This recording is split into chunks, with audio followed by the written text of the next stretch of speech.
Si Xiao Holian, isa sa mga pangunahing pinuno sa lungsod ng Tianhai, ay nakaupo sa kanyang mesa na sinusuri ang mga nakagawiang ulat nang may dumating na tawag sa pagkabalisa. Sa sandaling marinig niya ito, bumangon siya mula sa kanyang upuan, ang kanyang mukha ay may halong pagkagulat at pagkalito. Ang akala ko ay nalutas na namin ang problema ng zombie. Bakit bigla silang humahakbang, at bakit sila nagpapakanlong sa atin?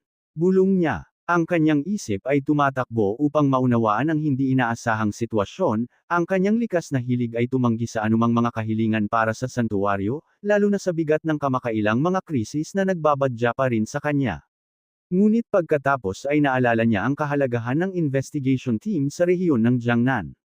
Malaki ang naging papel nila sa pagpapanatili ng katatagan at kaayusan sa lugar. Naikuyom niya ang kanyang mga kamao, kitang-kita sa mukha niya ang pagkadismaya. Pagkaraan ng ilang sandali ng pag-aalinlangan, lumabas siya ng kanyang opisina, alam na alam niya na ang mga bagay ay naging mas malala pa. Samantala, ang buhay sa ang base ay nagsimulang bumalik sa normal na anyo. Makapal at itim na usok mula sa mga chimney ng refinery habang nagpapatuloy ang produksyon, na hudyat ng pagtatapos ng kamakailang downtime, ngunit batid ng mga tao sa base, ang pansamantalang katahimikan na ito ay hindi hihigit sa isang maikling pagbawi bago ang isang nagbabantang sakuna. Ang tunay na sakuna ay nasa abot tanaw, nagbabantang lalamunan ng lahat ng bagay sa landas nito. Hindi nag-aksaya ng oras si Xiao Holian na agad na tinawag si Zhu Ting, ang kanyang boses ay nahuli sa hangin, matalas at puno ng pangangailangan ng madaliang pagkilos. Ibalik ang lahat sa kanlungan. Kaagad. Isang napakalaking alon ng mga zombie ay paparating na. Sabihin sa kanila na magtago kaagad. Walang pagkaantala, utos niya. Ang kanyang tono ay hindi nag-iiwan ng puwang para sa pagdududa. Natigilan si Sugar Qingting saglit. Nanlaki ang mga mata niya sa paniniwalang ito. Nakatali ang zombie. Inulit niya, nanginginig ang boses. Walang oras para magpaliwanag. Putol ni Xiao Holian, bilasan mo lang. Sugar Qing, hindi na kailangang sabihan ng 2 beses si Ting. Ang pagmamadali sa kanyang boses ang nag-udyok sa kanya sa pagkilos. Nang hindi nag-aksaya ng isa pang sandali, tumakbo siya papunta sa propaganda room para i-broadcast ang babala. Di nagtagal, ang buong refinery ay umalangaw sa alerto, na nagtuturo sa bawat manggagawa na abandonahin ang kanilang mga pwesto at pumunta sa underground shelter habang sumabog ang kaguluhan, kinuha ni Xiao Holian ang kanyang sarili upang mapanatili ang kaayusan. Pinakilos niya ang mga gwardya at inihanda ang base para sa pagdating ng koponan ng pagsisiyasat, batid na sila ay nasa isang brutal na labanan, ang mga manggagawa ay nag-aagawan, iniwan ang kanilang mga gawain at nagmamadaling patungo sa kanlungan. Namumuo ang gulat sa kanilang mga puso. Si Zhu Ting, na kinikilala ang mesla na katangian ng sitwasyon, ay matalinong inalis ang anumang pagbanggit sa paparating na zombie na nakatali sa kanyang broadcast upang maiwasan ang karagdagang gulat. Samantala, ang mensahe ay nakarating sa iba pang mga kritikal na puwersa pati na rin sa sakay ng isang barko, Weideng High School bilang siya ay nakatanggap ng parehong malungkot na balita. Muling kumulo ang kanyang pagkadismaya. Saan ito nagtatapos? Ungol niya sabay hampas ng kamao sa rehas. Matagal siyang nakatayo roon at pinagtatalunan kung dapat ba niyang iwanan ang barko at tumakas. Ngunit habang iniisip niya ito, tila hindi praktikal ang ideya. Ang angkop na mga daungan para sa isang barko na kasing laki nila ay kakaunti at malayo sa pagitan, at ang bawat isa ay nasa ilalim ng kontrol ng iba't ibang lokal na kapangyarihan. Ang pag-alis ngayon ay haantong lamang sa isang nakamamatay na salungatan sa isa pang paksayon, at sa kanilang nauubos na lakas, ang gayong labanan ay mangangahulugan, tiyak na kamatayan, sampain ito. Ungol ni Weideng Hai sa nagngangalit na mga ngipin, wala tayong ibang pagpipilian kundi ang lumaban. Mabilis siyang nagpadala ng salita sa kanyang kasamang si Chen Tian, at magkasama silang sumang-ayon na magsanib puwersa sa iba sa pagtatanggol sa investigation team. Alam nila na kung mabaigo ang investigation team, malamang na idedeklara ng rehiyon ng Jiangnan na hindi malulutas ang banta ng zombie sa Tianhai City, at kung nangyari iyon, ito ay magbubunsod ng isang mabagal, lalabas na kamatayan para sa lahat, na nakulong sa mga silungan na hindi nila maiiwan sa loob ng mga dekada. Habang unti-unting lumiliit ang kanilang mga supply, ang tanging pagpipilian nila ay ang sumugal sa tagumpay, at nangangahulugan iyon na itapon ang lahat ng mayroon sila sa labanang ito pabalik sa kanlungan.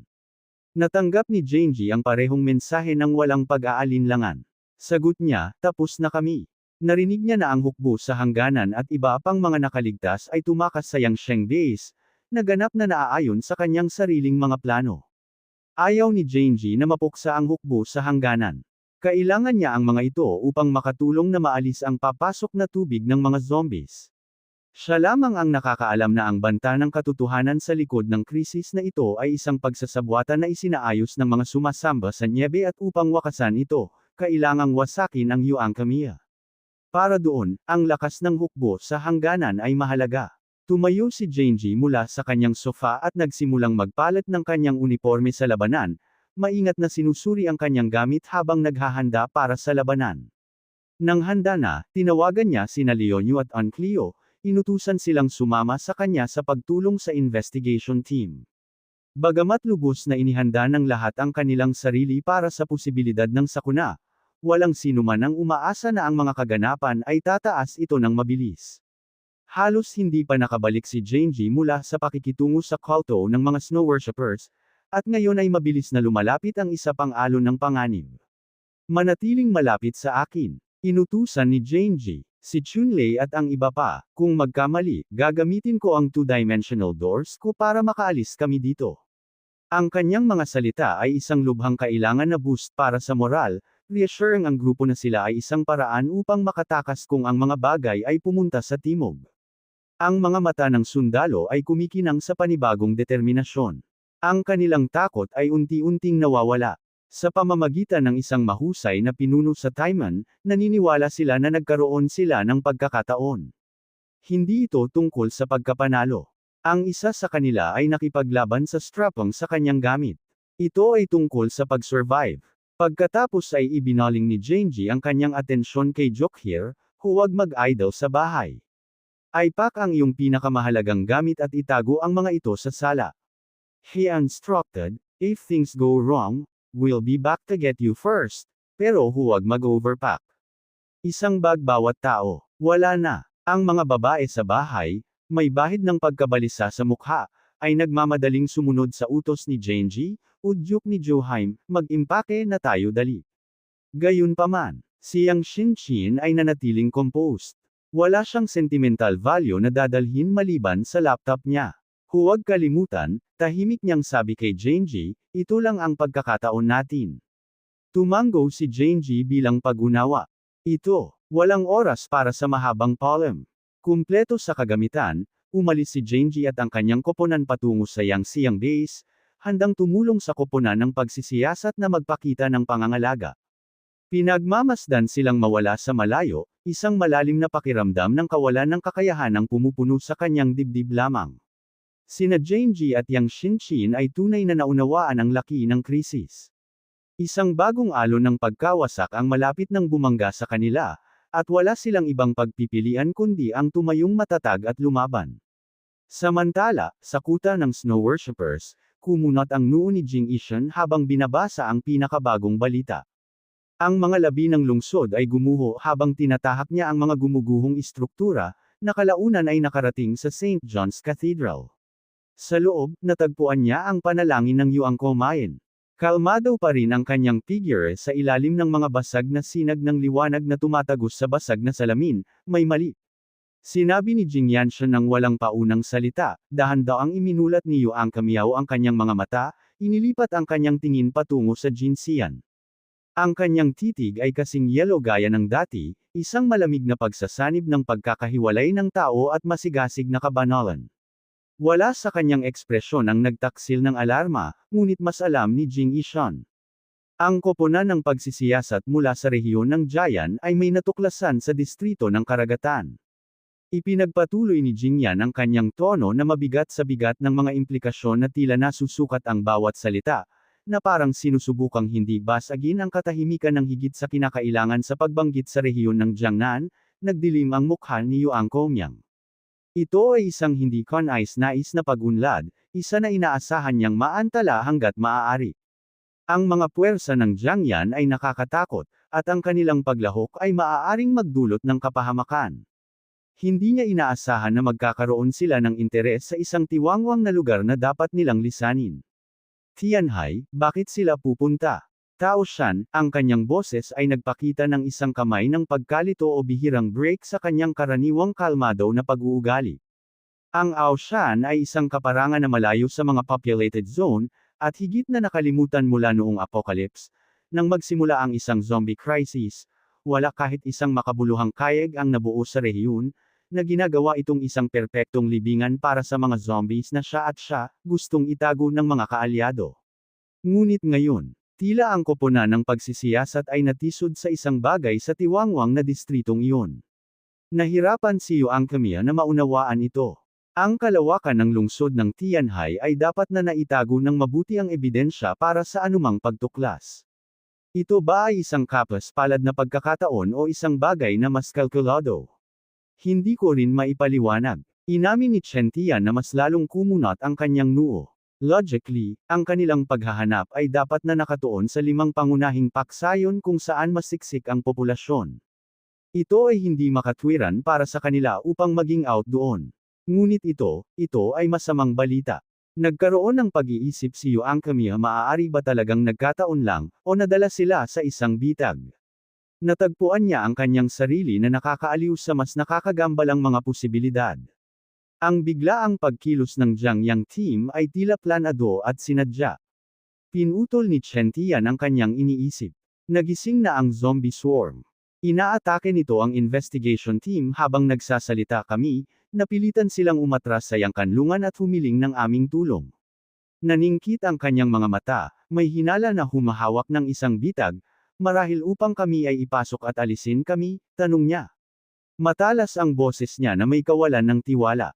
Umiling si Chen Tian. Ang kanyang kawalan ng katiyakan ay maliwanag. Mahirap sabihin na ang Bloodvine lang ang maaaring makipag-ugnayan sa mga puting zombies, ngunit iminumungkahi ng aking mga source na ang kayeg ay talagang nabalisa. Mukhang hindi ito isang kaganapan sa entablado. Bumagsak ang tingin ni Yuan Komae sa lupa habang pinag-iisipan niya ang sitwasyon. Ang natitirang mga kapangyarihan sa Tianhai City ay hindi na nagdulot ng tunay na banta sa kanya. Lumaki siya sa kabila nila, ngunit sa rehiyon ng Jiangnan, hawak nila ang isang kapangyarihan na hindi katulad ng iba, isang mabigat na puwersang militar sa hangganan na may kakayahang lipulin ang anumang bagay sa landas nito.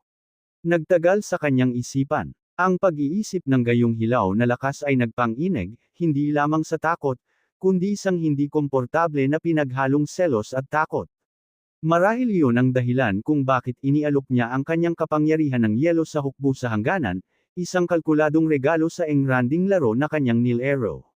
Sa kabila ng pagsipsip ng mga kakayahan ng 36 na individual, hindi pa rin siya kalaban kay Bayango, ang mabigat na commander ng mga puwersa sa hangganan. Ang ideya na maaaring pinaghihinalaan nila siya ay lubhang nakakabagabag. Kung hindi tayo tumugon, maghahinala sila. Bulong niya, binasag ang katahimikan sa mapait na katotohanan. Itinuring ni Cheng Yishan na tinanggihan ang kanyang mga salita, tama ka. Kailangan na nating lumipat, pero mag-isa akong pupunta. Mahina niyang sabi, sinulyapan siya ng may intensidad na nagtaksil sa mas malalim niyang nararamdaman, manatili ka rito kung may nangyaring mali. Gusto kong ligtas ka kahit saglit. Nag-alinlangan si Yuan Kamiya. Alam niyang totoo ang panganib ng isang bitag, ngunit pinayagan niya itong umalis. Hindi niya kayang ipagpaliban ang mga ambisyon, kahit na kailangan pang magsakripisyo. Ibinulong niya ang kanyang mga salita, mabigat sa hindi nasasabing kahulugan habang si Cheng Yishan ay umalis sa katedral na tinitipon ng huling mga tagasunod ng Church of Snow Worship, hindi siya nag-aksaya ng oras sa pag-uutos. Han Chang, Wu Huan, Legion, Gai Mei, kasama kita.